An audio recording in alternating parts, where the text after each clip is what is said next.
привет. Рад видеть вас всех. Hi everyone, it's a pleasure to see so many people at such a late presentation. My name is Semyon Sokolov and I like reverse engineering.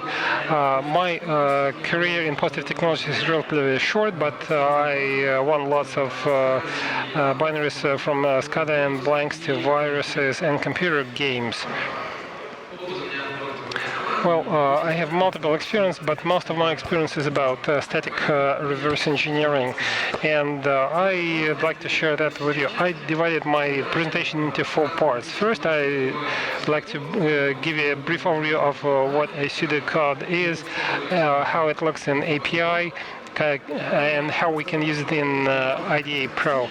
Then I'll talk to you about how to automate the pseudocode scanning and existing tools. Then I will talk to you about the new tools and ways to automate the scanning process. Inside the pseudocode, the main data structure is the AST tree, abstract syntaxis tree. It's a super popular a tool used by various compilers and so on. The AST structure is so popular that it has already been mentioned during the day. There was a separate presentation devoted to JavaScript with AST. The AST is used in the C programming languages. In the IDE, it looks like this. It's a plugin screenshot that can visualize the AST tree. Each node stands for an element or a language node, and most of them are blocks, rules, and expressions. Every node is either an instruction or an expression, and the vectors signify instructions, while the expressions are everything that can have a value. And this particular example gives 2 blocks. This is the root node that starts the AST, and the IDA block inside the IFA, but it's hidden. There are 3 instructions here. The first 3 are in block 1, and the third instruction is inside the IFA. It's an instruction that ends with a semicolon. To use the AST at the IDA API, you have to use the idaapi decompiler.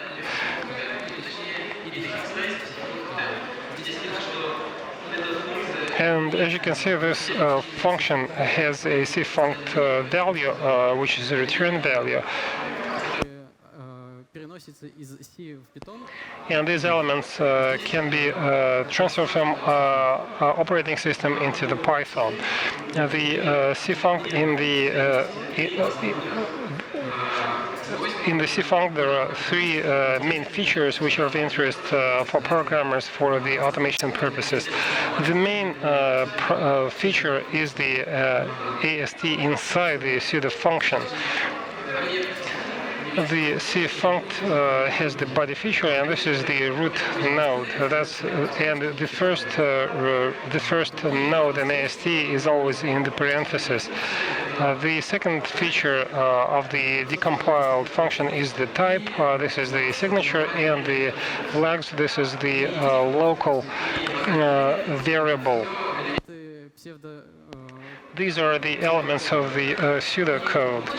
You can only get them after decompiling the function. For instance, if you'd want to get the function type with the FDA API get type, you won't be able to do it because it has not been authorized. First, you need to decompile the function.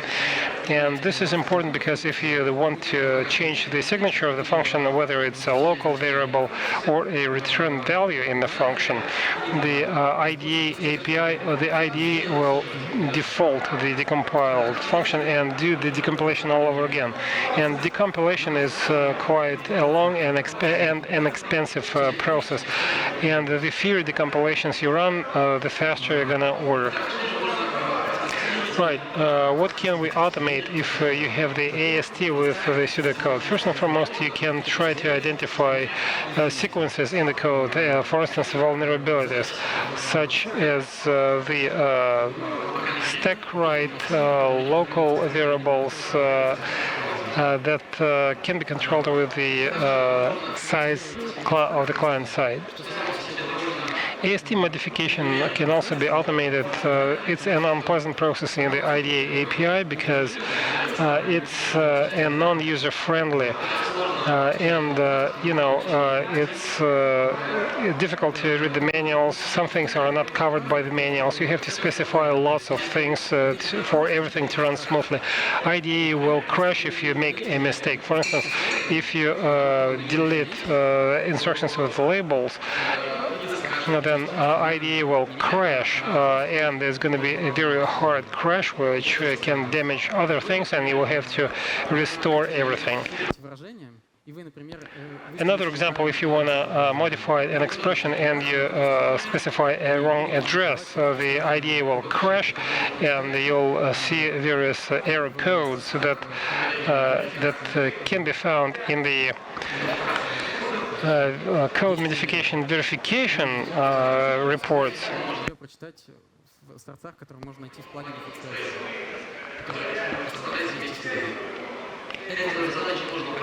You can simplify this task. The easier it is to modify the AST, the more comfortable it's going to be for you. The next two bullets are about the type reconstruction and type taint analysis.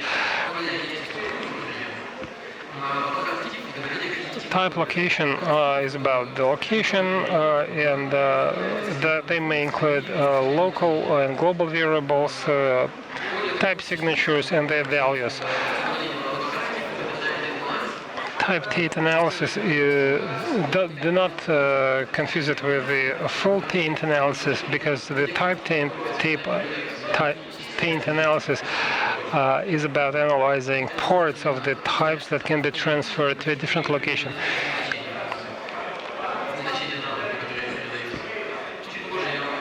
Later on, I will give you more details on the difference and try to address the issue of its importance. As for the existing tools, the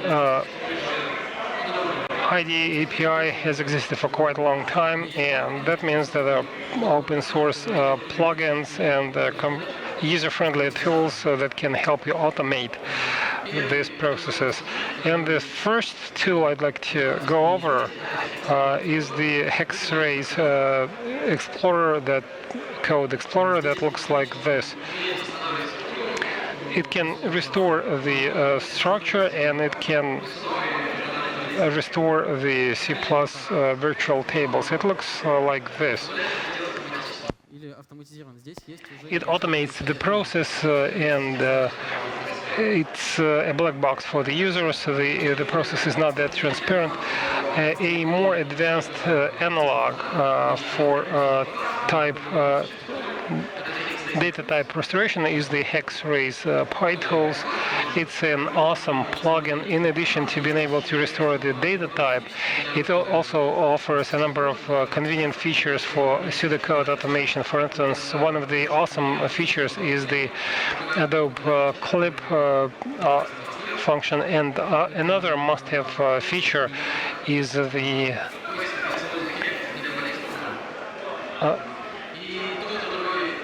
structure-filled search. Both plugins used type reconstruction in the automatic mode. However, their extensions are not really comfortable. The first one is based on the C++, and it's difficult to add any additional analysis, while the second one has been discontinued for a couple of years. There are several companies that rectify bugs, add features, but I know 3 forks that are operational, but they are not widely known. The next plugin I want to cover is the Herast.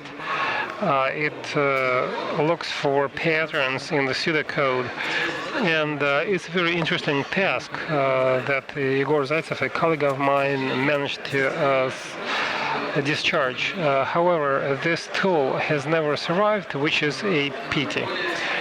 A more advanced analog of this plugin is the HexRays toolbox, which also looks for patterns in the abstract syntaxis tree. It looks like this, and this is the way it looks for patterns. In other words, a user has to specify the what and the how. For instance, this is part of an AST tree that describes the code shown on the left-hand side, and the user has to to specify every single element, which is not convenient for many reasons. First and foremost, this code is complicated. You have to know too many details.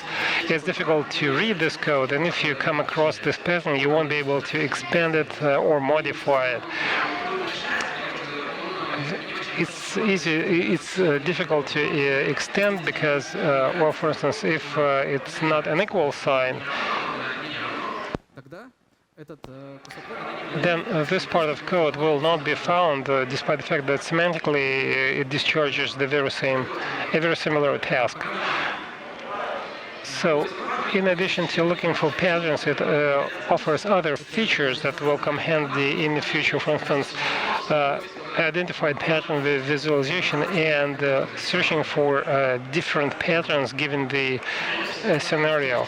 Let me go back to the slide that shows what we can automate. Let's split the bullets into categories. Pattern search, ASTM,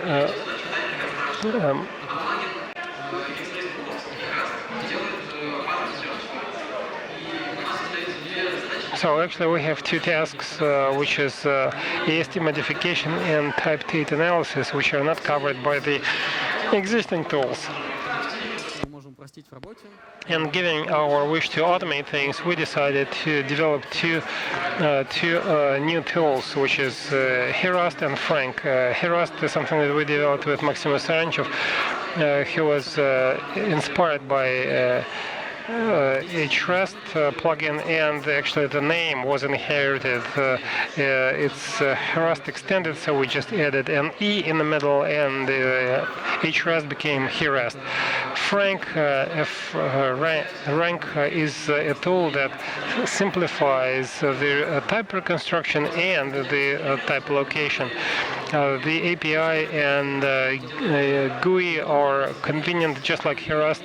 It's an advanced tool that has a graphic user interface. And now, if I may, I'd like to demonstrate these tools to you and what they do. And then I will explain how they do it. I think I would start with giving a specific example. So let me run a demo in the form of screenshots. It's a simple example of what you can do with AST tree, replacing trampolines with original values. The trampoline function is a function that hops to a function that that does logic inside. It's a simple automation process, and if you replace the one on the left with the one on the right, it will simplify the process because you won't have to look into the function. It does shut down and close socket, but if it's a non-important function, you would have to do unnecessary iterations, and that makes your job inconvenient. However, if you simplify the code through automation, then the reverse engineering will be faster and simpler. And it goes totally unnoticeable for the users. The one on the left-hand side is a non-Herast function, while the second one is with the Herast activation. And of course, to simplify the code first, then you have to replace the code. However, it's quite simple to do. Another example, which is more complicated and more interesting, it's collapse of the exception checks. first you check a condition, then you collapse an exception. First you locate the exception, and at the very end you collapse it. Somewhere in the middle you initialize the exception check. As you can see, there is a separate line that contains useful information for reverse engineers. It can be shorter. It could be just one function initiation with a so if. It's a pseudo function which does not exist in the binary language, but it's a helper. It's a special AST node that allows us to develop our own pseudo initiations. So inside the helper there are two variables, a condition and an auxiliary logic message. And this code is much easier to read because it's shorter, and the pseudocode becomes more like a real code. The third example is about scripting with the help of Herast. What we do first is double check the logging in the binary and then do the logging itself. The printf displays the binary information, what function in what line was used, and this info is analyzed in the future, which makes the process more convenient. In the Herast script, we look for all the functions that use logging conditions, so that's the one shown here, and then inside the functions we identify printf functions, so if and then we use the sys getSoc name. And it's convenient to do. We name 2,000 functions in an automatic way without having to rename every single function manually. The reverse engineering became way more convenient. The next example is the most diabolic. This is the C++ language. It's a long example, so I have several slides devoted to that. This is just one function, and we use smart tags here. The image on the right-hand side is what we have as an outcome. That's an ideal situation. We used share points, that's the increment, release, and release.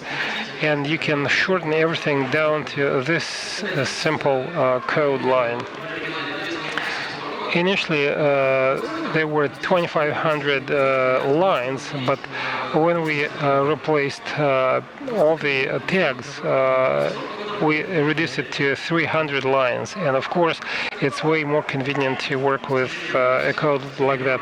This is it as far as the examples are concerned. Now let me tell you about the Herast internals. There are three bullets: patterns, schemes, matcher, and storages. And the patterns contain the logic on how to look for sequences inside the code. Schemes contain logic on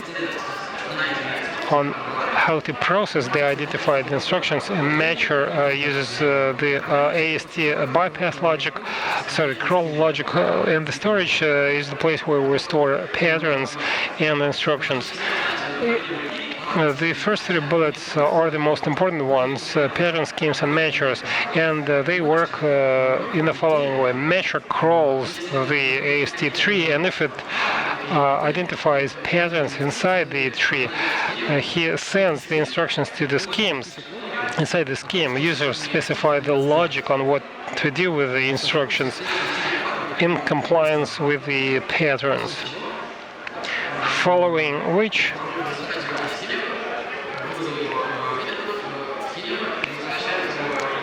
schemes send back to the matcher information on the patterns processed. If nothing happened, then matcher will keep on crawling down the tree, or the AST will have to be modified, and the matcher will resume the crawl of the AST tree in a different way after it edits it. Another important element is the passive matcher, as we call it. This is the matcher that can on the fly introduce changes into the pseudocode that the user sees the edited pseudocode, which is a shorter version. It uses idaapi to modify the code on the fly. It's quite fast, and its operations go unnoticed by the user because the AST3 modification process is cheap. The decompilation process is the most costly stage. Let's deep dive into the patterns. Patterns are object-focused abstracts of the AST3. In other words, all the AST nodes are also present in the pattern. For every expression, for every instruction, and for every block, there are parts of the pattern that describe the AST nodes. For instance, this is a logging example. We use the printf function called path. Then you specify the option path, which is the function that you want. And then you have lines, values, and variables. And in Herast, there are lots of simplifications and optimizations that allow you to write patterns in a very short way, in a very simplified way. In other words, it's easy to write and read patterns, and there are other advantages in Herast as well. For instance, you don't have to specify the function address. All you need is the name of the function. In the AST3, it's not the case. You have to specify the address. However, the Herast can find the address by using the function name, and you can use the pattern between various databases if they have their own address storage. And you don't have to specify all the values and variables inherent in the function, which shortens the code as well.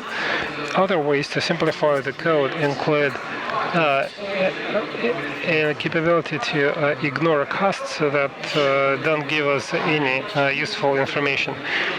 Another thing would be to ignore blocks. For instance, here we have an if. In AST there is a block, but IDA does not show it. It hides it. And in a similar way in Herast we don't have to specify the block. While in AST1 we would have had to specify the block.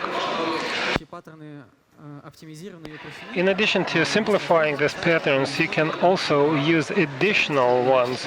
For instance, the logic patterns. For instance, if you want several conditions to be met by a block of a code, you can use the relevant pattern, or you can identify a special part of the code with if or, and all these capabilities are covered by Herast. I already told you about the exception collapse example, and the first instruction in the block should be about allocating the exceptions, while the last instruction would be on collapsing the exceptions.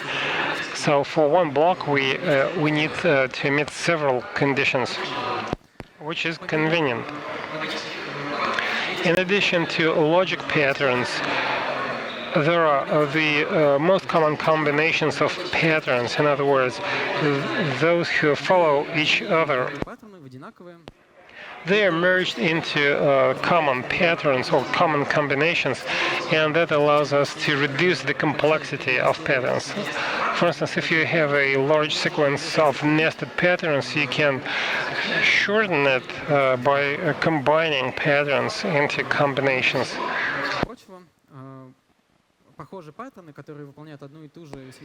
Common combinations that have the same semantic role can be presented by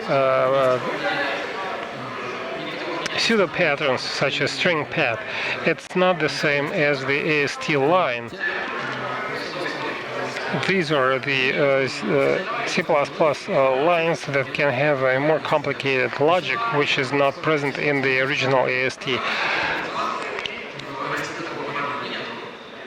Inspat is another feature which is not present in the AST, but numpad and sizeof, or two more examples, sizeof is an expression which is a part of AST, and you can use it as an int.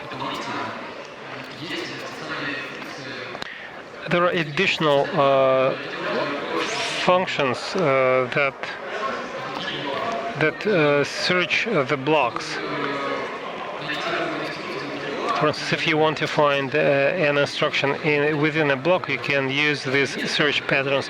There are several of them. They're convenient, and you can find a block pattern for every scenario.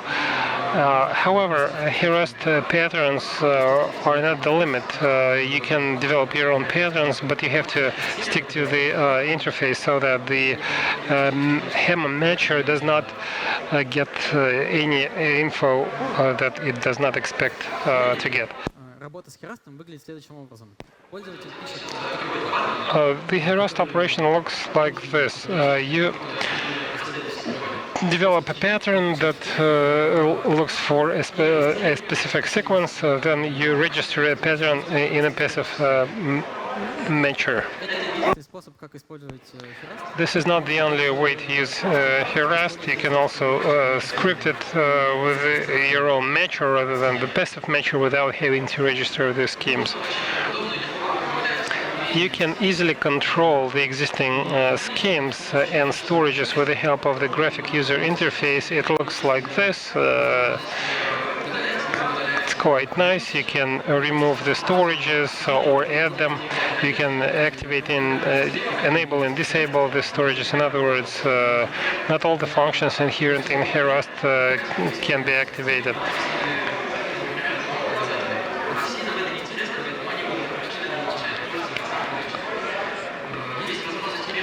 You can also reload the schemes, which is quite convenient when you develop patterns in Herast. For instance, if your scheme does not seem to be able to find something that you need, all you need to do is reload it after rectifying it, and this is it.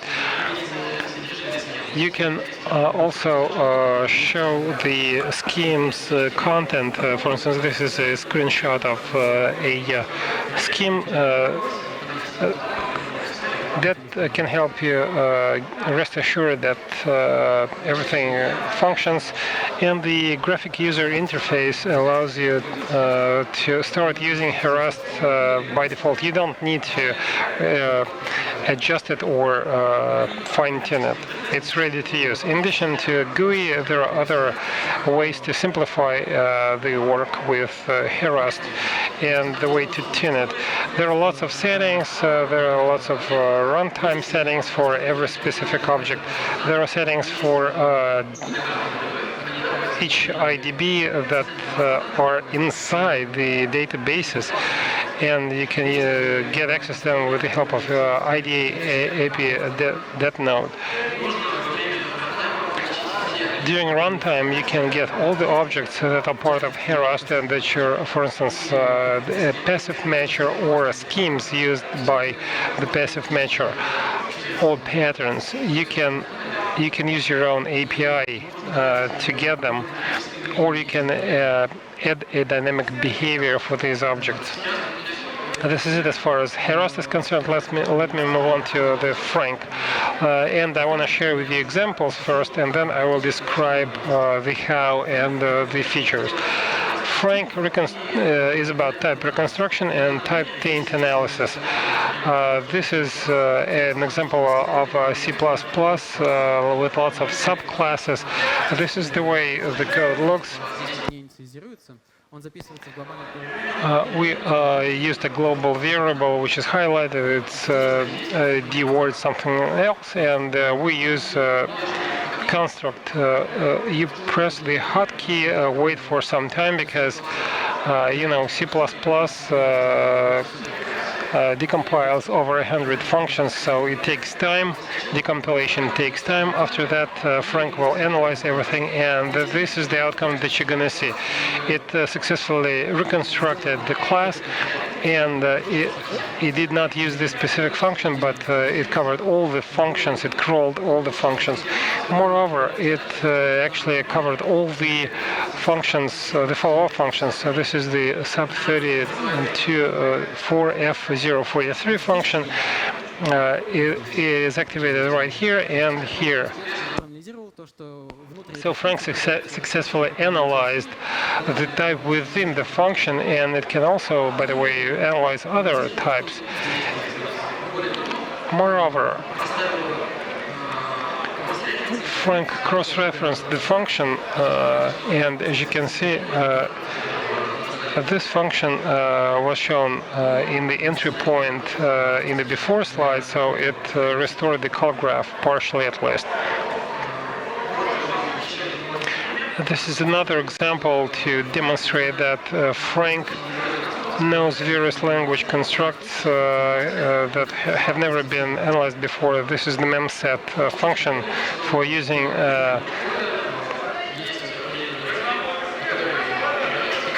for analyzing data. On the left-hand side, you can see the 0x20, 0x4, but then on the right-hand side, the after slide shows the right structure. So Frank does the type state analysis, the type location. It can analyze several variables simultaneously. It can also analyze the content of the variables, so the endpoints, the starting points. It can successfully analyze the aggregations, in other words, structures within structures, as well as associations. For instance, you have a field in a structure that is a tag for other structure, and so on and so forth. So it's an awesome tool. There are two major internal elements, which is the type state analysis and the type flow graph. Both elements are a must technically wise, and they also result in a huge number of advantages. Without the type state analysis, well, you would have to analyze the variables on the fly, which means that we would need to change the function signature, and that means several iterations of decompilation, which takes time and is too difficult. And the own data structure is a must, because AST is not really suitable for type taint analysis. We would need a graph of sorts. Both internals have their own advantages. For instance, the state analysis allows us to avoid excessive decompilation, and it splits the analysis into two stages. The first one is we analyze, but we don't change anything. The second stage is to execute things that we have analyzed, and that allows us to cancel redundant analysis, or you can also add the interactive disassemble.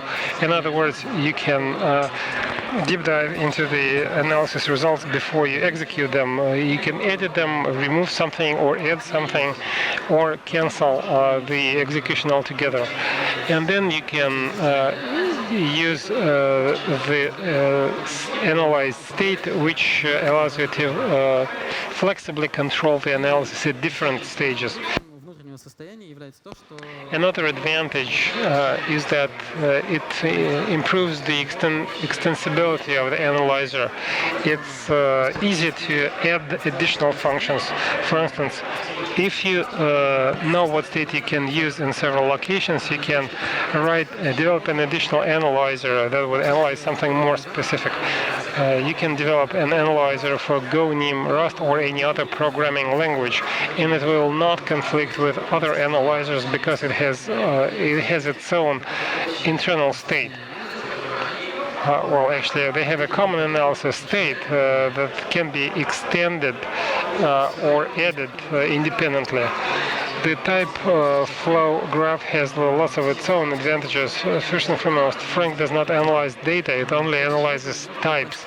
You can simplify things because of that, and you can combine things. For instance, if and while for Frank are one and the same, because if and while instructions is not something that Frank can evaluate. It could be 0 times or 1 time or several times. For Frank, it doesn't make any difference. You can simplify these expressions. For instance, we have just one type, which is ball, and you don't need to have all the other operations. They all can be simplified, and the graph becomes way smaller. And it's easier to extend your own data graphs, and you can add features which are not inherent in AST.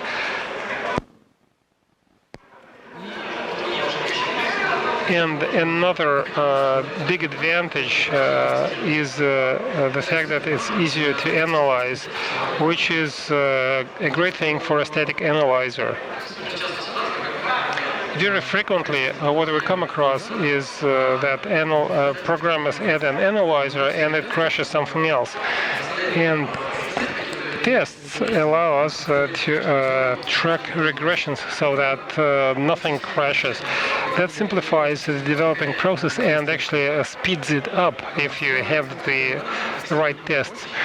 It's easier to test your own data graph because it's smaller in size, and not only it's smaller to analyze and to program, it is also easier to visualize. It's so small that for a function you can actually visualize it manually. And by the way, these are the two examples that I wanted to show you. It only contains 3 nodes as opposed to several functions, and the size would have been several times larger. It's a small size graph, which is convenient, which is more convenient for tests, and it doesn't take as long. These are expressions, return values nodes, which are also important because return value node considerably differs from the local or global variables. There are 2 new nodes which are not in the AST. And the type flow graph here shows the call custom and the typecasts.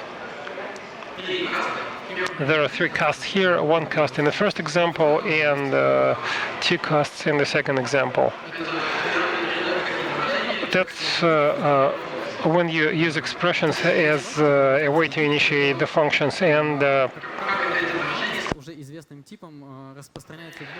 this is an expression with a known type in a function used to change the variables, and a reverse function would be for a variable to use as a function. Typecasts are more specialized call casts when you send an expression into a known function. In this particular case, it's a mem set. And the size of the bytes transferred is a variable, and this is the way Frank analyzes new language structures. It uses typecasts, and in this case it's 5320 data set.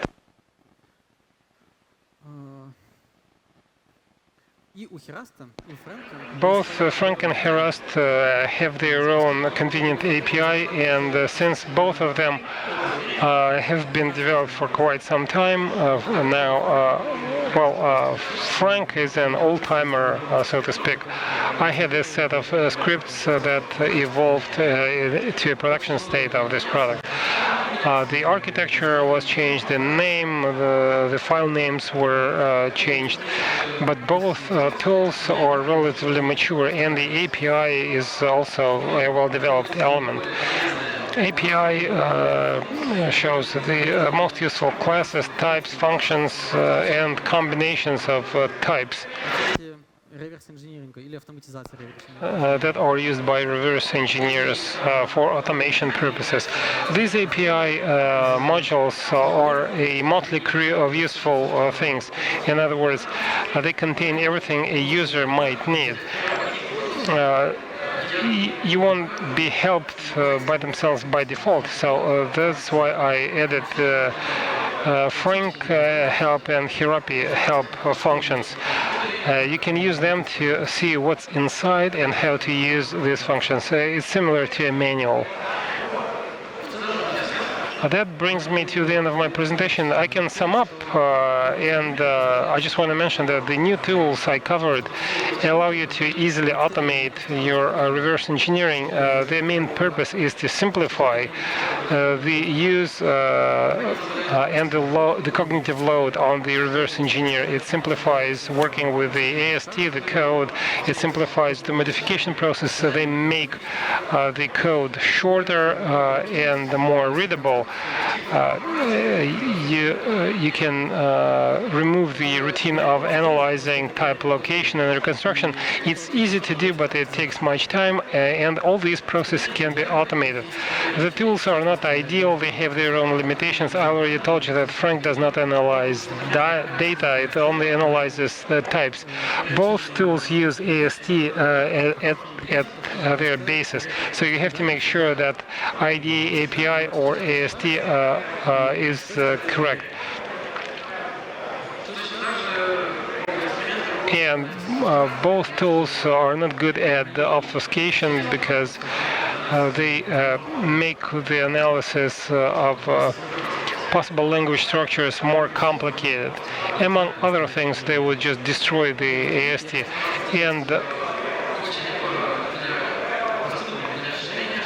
I try to make them as extendable as possible so that you can add your own add-ons. In Herast you can add schemes, and in Frank you can develop and introduce your own analysis stages. That brings me to the end of my presentation. These tools are available at GitHub. They've been uploaded there for quite some time. In Herast you can download the uploaded schemes. In Frank there is a plugin with hotkeys, and they're convenient to use. It's convenient to use just hotkeys without API. I'd like to thank the second developer of Herast, who was unfortunately unable to join us today. His name is Maxim. Thank you for your attention.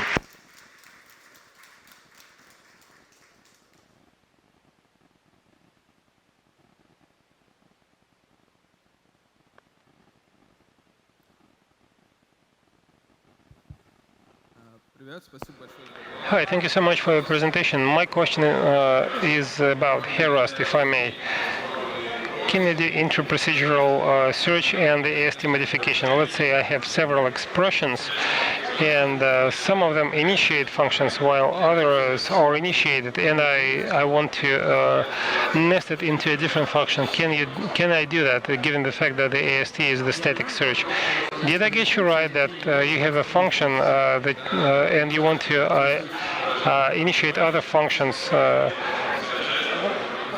from within? So the short answer is yes, you can do everything, but the only question is how difficult it's going to be. I already provided you with an example, which is the trampoline search function.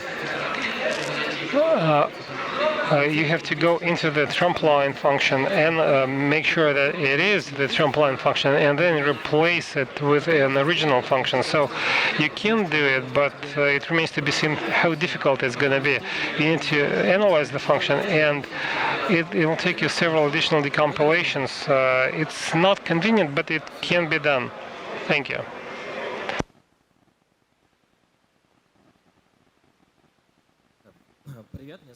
Hi, a couple of questions. The first one is as follows. Have you tried the Rusty code as opposed to C++ code? The short answer is no. I only used C and C++ codes, but I kept this in mind.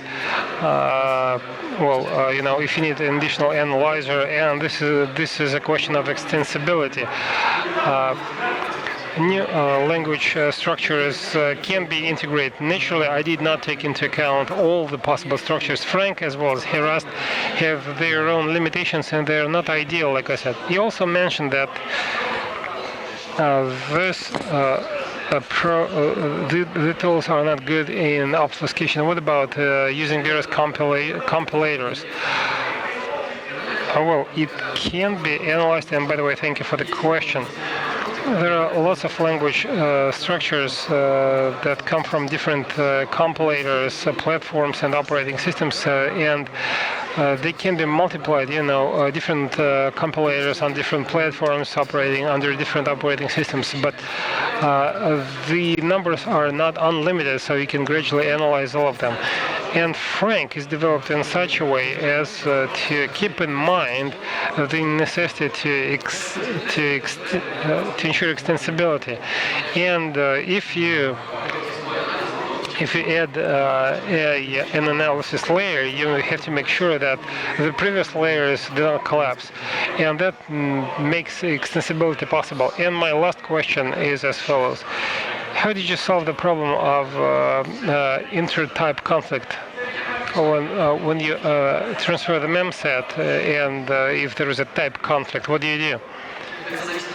That depends on the context. In different situations, you can analyze the data in a different way. But what type would be specified? Again, it depends. It depends on the context and on a specific situation. Frank tries to monitor situations like that. For instance, if you get a type within a function and you know that it's a different function, well, there are different scenarios that you might follow. What I'm saying is that don't you think it's going to cause the following problem? The last function to be processed would be the type used. Well, Frank takes this into account. In example 1, we use the C++ class, and if you take a look at the code, you'll see that initially it had a virtual table with initiations, and then it took into account this sequence. So we first write the virtual table and then a real table. But it takes a separate analysis, it takes a separate monitoring. Thank you. Welcome.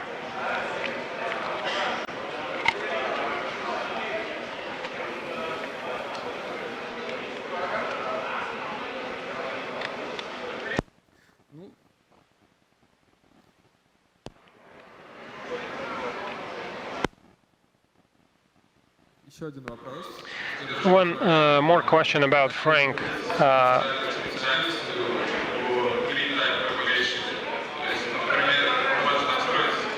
What do you do in the following case? You build a call graph and that interoperational problems, and on top of that you have to take into account conditions. So the outcome graph might have lots of and combinations of types. Well, type flow graph is based on AST, so we don't have any cycles, and that's because Frank does not analyze the values. When you use goto, when you return to the starting point, that might be the problem. But Frank does not track the values that split the type. Type flow graph has no cycles, and it spans the entirety of the graph. And you might have several types within a value, so unions are not implemented. I don't really recall how it does it, but it does not track the values. In the local value, for instance, we specified a function. Oh yeah.